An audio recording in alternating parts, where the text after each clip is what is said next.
আসসালামু আলাইকুম ওরহমতুল্লাহি ওবরাকাতুহ। অমুসলিমদেরকে কুরবানির গোস্ত বা হাড্ডি, চামড়া কিংবা ভুঁড়ি এগুলো কি দেওয়া যাবে?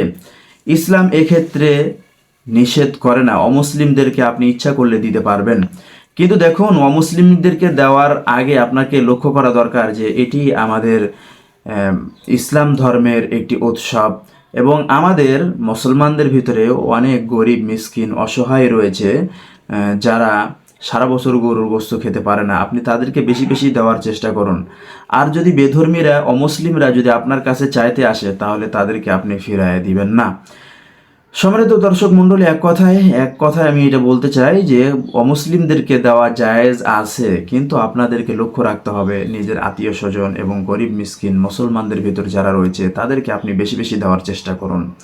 সম্মানিত দর্শক মণ্ডলী, এতক্ষণ আমাদের সাথে থাকার জন্য আপনাকে অসংখ্য ধন্যবাদ। আসসালামু আলাইকুম ওয়া রাহমাতুল্লাহি ওয়া বারাকাতুহু।